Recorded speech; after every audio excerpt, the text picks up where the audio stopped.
आज अतिशय महत्त्वाचा दिवस आहे। भारतरत्न डॉक्टर बाबासाहेब आंबेडकरांच्या नेतृत्वामध्ये चौदार तळ्याचं जे आंदोलन झालं त्याच्या शताब्दी वर्षाची सुरुवात आज आपण करतोय। ही रायगडची भूमी अत्यंत महत्त्वाची भूमी आहे, कारण एकीकडे छत्रपती शिवरायांनी स्वराज्याचा संदेश याच रायगडच्या भूमीतून दिला आणि दुसरीकडे चौदार तळ्याच्या आंदोलनातनं स्वराज्य हे समतेसोबत असलं पाहिजे, ती समता स्थापन करण्याचा संदेश हा भारतरत्न डॉक्टर बाबासाहेब आंबेडकरांनी चौदार तळ्याच्या माध्यमातून दिला। आणि म्हणून मला असं वाटतं की अतिशय महत्त्वाचा अशा प्रकारचा आजचा हा दिवस आहे। मला सांगताना आनंद वाटतो की यावर्षी अत्यंत हे महत्त्वाचं वर्ष आहे। एकीकडे ज्यांना भारतरत्न डॉक्टर बाबासाहेब आंबेडकरांनीही गुरुस्थानी बघितलं ते महात्मा ज्योतिराव फुले यांच्या 200व्या जयंतीचं हे वर्ष आहे। वैराग्यमूर्ती गाडगे बाबा यांच्या 150व्या जयंतीचं हे वर्ष आहे आणि चौदार तळ्याच्या सत्याग्रहाच्या 100व्या वर्षपूर्तीचं अशा प्रकारचं हे वर्ष आहे। आणि म्हणूनच महाराष्ट्र सरकारने हे वर्ष समता आणि समरसता वर्ष म्हणून साजरं करण्याचा निर्णय घेतलेला आहे। आपल्याला माहिती आहे आपल्या संविधानाने दिलेलं आपलं अंतिम उद्दिष्ट हे समता आहे।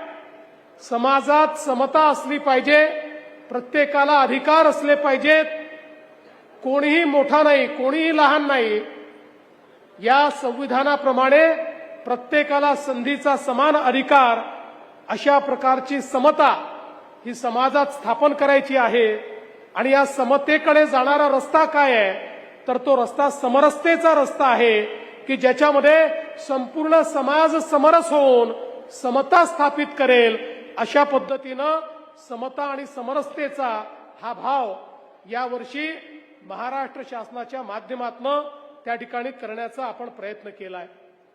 खरं म्हणजे आपल्या सर्वांना माहिती आहे की हा जो काही चौदार तळ्याचा सत्याग्रह झाला होता एक प्रकारे भारताच्या इतिहासातला एक अत्यंत निर्णायक अशा पद्धतीचा हा सत्याग्रह होता। बहिष्कृत भारतमध्ये 3 एप्रिल 1927 रोजी भारतरत्न डॉक्टर बाबासाहेब आंबेडकरांनी चौदार तळ्याच्या आंदोलनाबद्दल लिहित असताना सांगितलं की ज्याप्रमाणे फ्रेंच राज्यक्रांती जगाच्या इतिहासातला एक असं वळण आहे की ज्यांनी जगाचा इतिहास बदलला, तशाच प्रकारे भारताच्या इतिहासातलं एक असं वळण हे चौदार तळे आहे की ज्यांनी भविष्यातला भारताचा इतिहास बदलणार आहे आणि गुलामगिरीच्या साखळ्या तोडून एक मोठा न्याय हा या ठिकाणी प्राप्त होणार आहे। खरं तर आपल्या भारतीय समाजामध्ये आपण जर या ठिकाणी बघितलं तर अनेक वर्ष आपल्याला गुलामगिरीमध्ये काढावी लागली। पण या गुलामगिरीच्या मुळाशी काय आहे, का आपण सातत्याने गुलाम झालो, हा जर इतिहास आपण बघितला तर याच्या पाठीमागे आमच्या समाजातल्या अनिष्ट प्रथा होत्या, आमच्या समाजातली अस्पृश्यता होती, आमच्या समाजामध्ये जातीभेद होता, मनुष्य मनुष्याला मनुष्य मानायला तयार नव्हता। आणि म्हणूनच अशा प्रकारचा विखंडित समाज हा नेहमी पराभूत होतो, तो पराजित होतो। अशा पराजिततेतून पराभूततेतून शेकडो वर्षाची गुलामगिरी ही आम्हाला सहन करावी लागली। जर या कुप्रथा आमच्या समाजात आल्या नसत्या तर भारत देश हा कधीच गुलाम झाला नसता।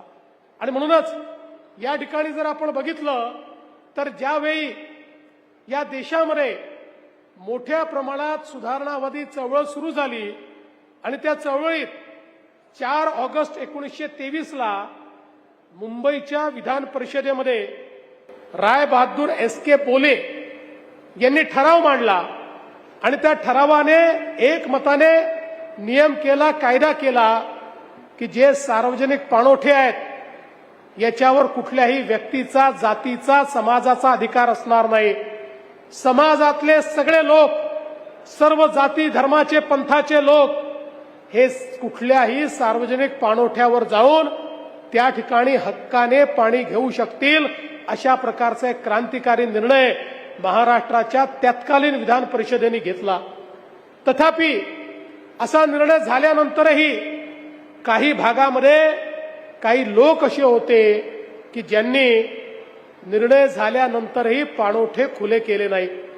आणि अशा परिस्थितीमध्ये या ठिकाणी त्या काळामध्ये जी काही नगरपालिका होती त्या नगरपालिकेने देखील, महाडच्या नगरपालिकेने एक ठराव केला आणि त्या ठरावानुरूप त्यांनी सांगितलं की जे विधान परिषदेने ठरवलेलं आहे त्या अनुरूप चौदार तळे हे आता सर्व समाजाकरता खुलं करण्यात येत आहे. कोणीही या ठिकाणी येऊ शकेल, कोणीही इथलं पाणी ग्रहण करू शकेल, अशा प्रकारचा निर्णय झाला. तरीही काही लोकांनी, दुराभिमानी अशा प्रकारच्या लोकांनी त्या ठिकाणी चौदार तळ्याचं पाणी घेण्यापासनं समाजातल्या वंचितांना, दलितांना रोखण्याचं काम केलं. आणि म्हणूनच भारतरत्न डॉक्टर बाबासाहेब आंबेडकरांनी हा निर्णय केला. जसं आता आठवले साहेबांनी सांगितलं, गोष्ट खरी आहे की प्यायला पाणी नव्हतं असं नाहीये. हा केवळ कुठेतरी पाणी पिण्याकरता झालेला सत्याग्रह नाहीये, तर ज्यावेळी मानवतेला गुलामगिरीमध्ये टाकून या ठिकाणी विषमतेची वेली ही फुलत होती, या सत्याग्रहाने त्या विषमतेच्या वेलीचा नायनाट करून समतेचं त्या ठिकाणी बाग फुलवण्याचं काम केलं. आणि म्हणूनच भारतरत्न डॉक्टर बाबासाहेब आंबेडकरांनी त्या ठिकाणी खऱ्या अर्थानं एक मोठी लढाई लढली आणि त्या लढाईच्या माध्यमातून एक सत्याग्रह झाला, ज्या सत्याग्रहामध्ये हे पाणी प्राशन करून आणि एक प्रकारचा संदेश भारतरत्न डॉक्टर बाबासाहेब आंबेडकरांनी दिला.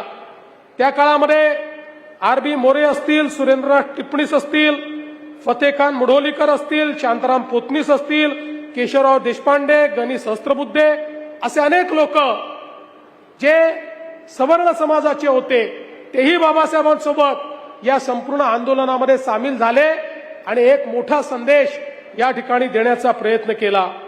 पण खऱ्या अर्थानं ते करूनही हा प्रश्न संपला नव्हता.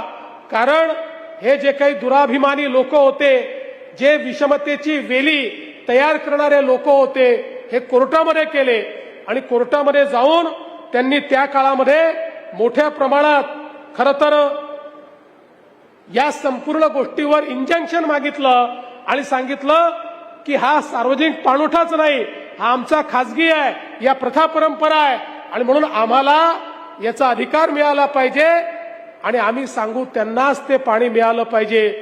ही लढाई भारतरत्न डॉक्टर बाबासाहेब आंबेडकर हे स्वतः त्या ठिकाणी लढले आणि विशेषतः बाबासाहेबांनी याच्यामध्ये जे अनेक साक्षीदार त्या ठिकाणी जे बाबासाहेबांच्या बाजूने उभे राहिले, त्याच्यामध्ये करवीर पीठाचे शंकराचार्य डॉक्टर कुर्तकोटी, त्यासोबत थोर समाजसेवक बाळासाहेब खेर आणि वीर सावरकरांचे बंधू नारायणराव सावरकर हे बाबासाहेबांच्या बाजूने साक्षीदार म्हणून त्या ठिकाणी उभे राहिले.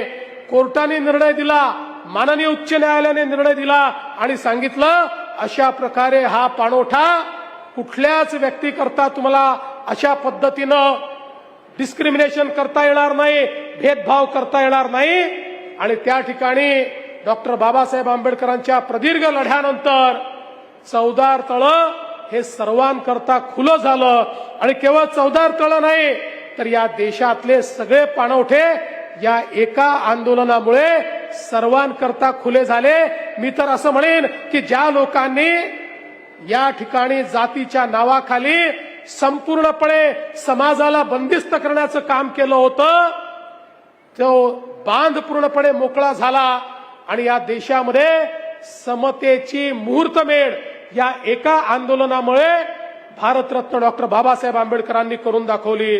आणि म्हणूनच मला असं वाटतं की आज ज्यावेळी 100 वर्षानंतर आपण या ठिकाणी ही शताब्दी साजरी करण्याकरता आलो आहोत, त्यावेळी हे लक्षात घेतलं पाहिजे, ही केवळ एका घटनेची शताब्दी नाही आहे.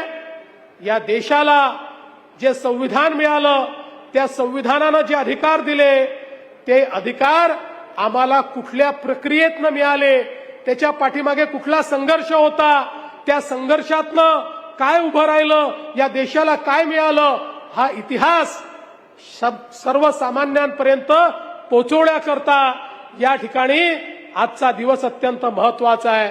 खऱ्या अर्थानं जोपर्यंत समतेच्या संघर्षाचा इतिहास हा पुढच्या पिढीपर्यंत आपण पोहोचवणार नाही, तोपर्यंत या समतेचं मोल काय आहे हेही आपल्याला समजणार नाही, आणि विषमतेनं केलेलं नुकसान काय आहे हेही आम्हाला समजणार नाही. आणि म्हणूनच आपण हे शताब्दी वर्ष या ठिकाणी साजरं करण्याचा निर्णय घेतला. आणि त्यासोबत मी संजय शिरसाट यांचं मनापासून अभिनंदन करेन की आमच्या गोगावले साहेब सातत्याने मागणी करत होते, आणि या ठिकाणी आपल्याला एक प्रकारे चांगल्या पद्धतीनं इथलं काम करायचं होतं. आम्ही सगळ्यांनी त्याला मान्यता दिली, आणि आज अतिशय चांगलं अशा प्रकारचं चवदार तळ्याच्या सुशोभीकरणाचं एक काम आपण हातामध्ये घेतलेलं आहे. चवदार तळ्याचं पाणी हे निर्मल झालं पाहिजे, ते स्वच्छ असलं पाहिजे. इथे आलेल्या लोकांना, भाविकांना, सगळ्यांना एक आनंद मिळाला पाहिजे, इथली पवित्रता जपली गेली पाहिजे, अशा पद्धतीचं काम हे या ठिकाणी आपण हातामध्ये घेतलेलं आहे. माननीय शिंदे साहेब असतील, अजितदादा असतानाच आपण याची सुरुवात केली होती, अजितदादा असतील, आम्ही सगळ्यांनी त्याकरता मान्यता दिली, आणि आज आपण त्याचं भूमिपूजन केलं आहे. मला विश्वास आहे की निश्चितपणे या ठिकाणी आपण अत्यंत कमी कालावधीमध्ये हे उत्तम काम पूर्ण करू. आणि यापुढे हे 100 वर्ष जेव्हा वर्षपूर्ती होईल, वर्षपूर्तीनंतर या दिवशी ज्यावेळेस लोक येतील किंवा अनेक काळी येतील, त्यावेळी इथला इतिहास, इथला संघर्ष आणि इथली पवित्रता या तिन्ही गोष्टी आपल्याला चवदार तळ्याला पाहायला मिळतील. आज या निमित्ताने मला एका गोष्टीचा आनंद आहे की ज्या लोकांवर जाती अंतर्गत अशा प्रकारच्या भावनेतनं अत्याचार झाले, अशा प्रकारचे आमचे जे अनुसूचित जातीचे बंधू भगिनी आहेत, ज्यांच्याकडे अशा पद्धतीनं त्यांना मृत्यू पत्करावा लागला, आज देशामध्ये महाराष्ट्र राज्य पहिलं झालेलं आहे की ज्या राज्याने अशा प्रकारच्या लोकांच्या पाल्यांना थेट शासकीय नोकरीमध्ये आज नोकरी दिलेली आहे. आणि अशा प्रकारच्या 98 लोकांना नोकरी देण्याचं काम हे आपण केलेलं आहे. आणि मला असं वाटतं की निश्चितपणे समतेकडे जाणारं एक महत्वाचं पाऊल आपण उचललंय. आज खरं म्हणजे शिरसाट साहेबांनी एक अतिशय महत्वाचा विषय या ठिकाणी मांडला, तो म्हणजे बौद्धगयेला मोठ्या प्रमाणात आपले भाविक जातात, आणि म्हणून बौद्धगयेमध्ये आपलं महाराष्ट्र भवन असलं पाहिजे, ज्याच्यामध्ये त्यांची व्यवस्था झाली पाहिजे. निश्चितपणे मी स्वतः बिहारच्या मुख्यमंत्र्यांशी बोलून त्या ठिकाणी जागा मिळवीन, आणि आपण महाराष्ट्र सरकारच्या वतीनं एक चांगलं भवन हे त्या ठिकाणी तयार करू. आपल्याला कल्पना आहे की मागच्या काळामध्ये ज्या ज्या महत्वाच्या घटना आहेत त्यामध्ये अत्यंत मोलाचं काम आपल्या महाराष्ट्र सरकारने केलंय. मग जसं शिरसाट साहेबांनी सांगितलं, पीपल्स एज्युकेशन सोसायटीला त्या ठिकाणी 500 कोटी रुपये आपण दिले, आणि भारतरत्न डॉक्टर बाबासाहेब आंबेडकरांनी शिक्षणाकरता ज्या व्यवस्था उभ्या केल्या होत्या त्या सगळ्या व्यवस्था योग्य असल्या पाहिजेत, बिल्डिंग चांगल्या असल्या पाहिजेत, त्या चांगल्या चालल्या पाहिजेत, या दृष्टीने आपण हे काम केलेलं आहे. आज आपल्याला कल्पना आहे की चैत्यभूमीवर इंदू मिलचं जे आपलं स्मारक आहे, जवळपास सिव्हिलचं वर्क हे 80% पूर्ण झालंय. पुतळ्याचं काम देखील आता अंतिम टप्प्यामध्ये आहे. लवकरच अतिशय सुंदर अशा प्रकारचं भारतरत्न डॉक्टर बाबासाहेब आंबेडकरांचं स्मारक हे त्या ठिकाणी सुरू होईल. मागच्या काळामध्ये जपानच्या कोयासान विद्यापीठामध्ये आपण बाबासाहेबांच्या पुतळ्याचं अनावरण केलं. लंडनमध्ये भारतरत्न डॉक्टर बाबासाहेब आंबेडकर राहून ज्या ठिकाणी ज्या घरात राहायचे ते घर विकत घेऊन तिथे म्युझियम आपण तयार केलं. नागपूरच्या दीक्षाभूमीला 200 कोटी रुपये देऊन त्या ठिकाणची सगळी व्यवस्था आपण तयार करतो. आणि एक आपला अनफिनिश्ड अजेंडा होता. मागच्या काळात जेव्हा मी लंडन स्कूल ऑफ इकॉनॉमिक्सला गेलो होतो त्यावेळेस त्यांना विनंती केली होती की या लंडन स्कूल ऑफ इकॉनॉमिक्सचे एक रिव्हियर्ड अशा प्रकारचे स्टुडंट, एक स्कॉलर भारतरत्न डॉक्टर बाबासाहेब आंबेडकर राहिले आहेत. आणि म्हणून आम्हाला या लंडन स्कूल ऑफ इकॉनॉमिक्समध्ये एक डॉक्टर बाबासाहेब आंबेडकरांच्या नावाचं अध्यासन तयार करायचं आहे. त्याला तुम्ही परवानगी द्या.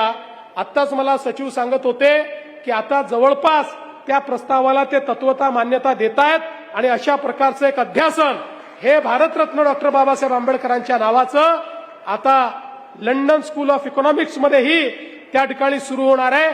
आणि 2 आपले विद्यार्थी PhD हे दरवर्षी त्या ठिकाणी करतील अशा प्रकारची व्यवस्था देखील आपण करतो. खरं म्हणजे आज मला या निमित्ताने सांगायचं आहे की भारतरत्न डॉक्टर बाबासाहेब आंबेडकरांनी या देशावर जे उपकार केलेले आहेत ते आपण कितीही जन्म त्या ठिकाणी कार्य केलं तरी फेडू शकणार नाही. या देशाला भारतरत्न डॉक्टर बाबासाहेब आंबेडकरांनी जगातलं सर्वोत्तम संविधान दिलेलं आहे. यापेक्षा उत्तम संविधान हे असूच शकत नाही. ज्या संविधानाने प्रत्येकाला जगण्याची संधी दिली. आणि म्हणूनच आपल्या देशाचे प्रधानमंत्री माननीय मोदीजी म्हणतात, मला कुठल्याही धर्मग्रंथापेक्षा प्रिय काही असेल तर ते भारताचं संविधान आहे. कारण या संविधानामुळेच हा भारत देश सातत्याने प्रगती करतोय. आणि म्हणून आजच्या या दिवशी एकीकडे बाबासाहेबांच्या संघर्षाला प्रणाम करत असताना आपण सगळे हा संकल्प घेऊया की समाजामध्ये सगळी विषमता दूर झाली पाहिजे. अस्पृश्यता आणि विषमता हा जगातला सगळ्यात मोठा अपराध आहे. हा अपराध हा पूर्णपणे नायनाटतेचा झाला पाहिजे. आणि एक समतायुक्त अशा पद्धतीचं राज्य, एक समतायुक्त समाज आणि एक समतायुक्त भारत आपण सगळे मिळून निर्माण करू. अशा प्रकारची प्रतिज्ञा आजच्या क्षणी आपण सगळे मिळून घेऊया. मी पुन्हा एकदा आमच्या संपूर्ण प्रशासनाचं मनापासून अभिनंदन करतो. माननीय शिंदे साहेब आजारी असल्यामुळे या ठिकाणी येऊ शकलेले नाहीत. शिंदे साहेबांच्या वतीनं आणि सुनेत्राताईंच्या वतीनं देखील आपल्या सर्वांना आजच्या या संघर्षाच्या दिनाच्या खूप खूप शुभेच्छा देतो. आणि त्यासोबत आपल्या सगळ्यांचे आभार मानून माझे 2 शब्द या ठिकाणी पूर्ण करतो. धन्यवाद. जय हिंद, जय भीम, जय भारत, जय महाराष्ट्र. महाड 14 तळे सत्याग्रह शताब्दी वर्षाच्या या अभिवादन सभेला